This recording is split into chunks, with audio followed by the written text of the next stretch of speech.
உயிரற்ற கர்ச்சீப்புக்கு உயிர் கிடையாது, அது ஒரு கிளாத். அவர் பயன்படுத்திய அந்த கர்ச்சீப்பினால அநேகருக்கு ஆண்டவர் சுகம் கொடுத்தார்.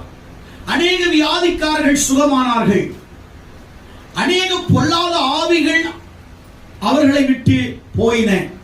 எப்படி உயிரற்ற பொருட்களை ஆண்டவர் அவ்வளவு வல்லமையாக பயன்படுத்த முடியும் என்றால், வேதாகமத்திலே ஆண்டவர் அநேக உயிரற்ற பொருட்களை பயன்படுத்தி இருக்கிறார். பழைய ஏற்பாட்டில் ஆண்டவர் பயன்படுத்திய முதல் உயிரற்ற பொருள் மோசேயின் கோல் என்று பார்க்கிறோம். யாத்திராகமம் 7ஆம் அதிகாரம் 1-17 வசனங்களை நீங்கள் வாசிப்பீர்களானால், மோசே மீதியான தேசத்திலே ஆடுகளை மேய்த்துக் கொண்டிருந்தான். அவன் கையிலே ஒரு உயிரற்ற ஒரு கோல் இருந்தது. ஆண்டவர் அவனை அழைக்கும் பொழுது, ஆண்டவர் ஊழியத்துக்கு அழைக்கும் பொழுது, அவன் கையில் உயிரற்ற